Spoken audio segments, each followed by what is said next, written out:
When things go wrong in our bodies, it can be very difficult to figure out what's up and fix things without invasive procedures. Chemotherapy and ultrasound are two examples of methods to detect and treat various diseases. Ultrasounds are used to image organs and are painless, real-time, and non-invasive. They work using high-frequency sound waves that are transmitted from a transducer and are sent out as short pulses. These pulses are echoed from the layers of the body and picked back up by the transducer, forming an image. Chemotherapy is most commonly known in the example of cancer, where cytotoxic drugs are used to treat cancerous cells. These chemicals attack the quickly dividing cancerous cells. However, they don't target the cell specifically. This leads to negative effects such as hair loss, a reduced ability to fight infections, and fertility issues. But why risk any of that when you can use microbubbles? Microbubbles are small spheres of gas surrounded by a shell made of proteins, lipids, or polymers. They are injected intravenously. Ranging from 0.1 to 10 micrometers, they have roughly the same diameter as a red blood cell, thus allowing relatively easy transport through capillaries. They can be used for ultrasound imaging, molecular imaging, and targeted drug and gene delivery. So, how do microbubbles actually work? Well, microbubbles have acoustic properties that allow ultrasound echoes to be very clear and strong.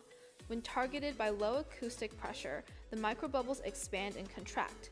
As such, we use low-frequency ultrasounds for diagnostic imaging. These low-frequency ultrasound cycles also can cause a net force, pushing the bubbles away from the ultrasound source. This force can move the microbubbles onto the endothelium, which lines the walls of the blood vessels. Ultimately, this is great for targeted drug delivery. At higher acoustic pressures, the microbubbles become unstable as they oscillate and burst. This is called inertial cavitation. If the pressure of the gas core is much lower than the blood, fragmentation occurs instead. This is where the microbubbles break into daughter bubbles. It's been demonstrated that the destruction of the microbubbles leads to an increased impermeability of cell membranes, therefore increasing the uptake by the cells during drug delivery.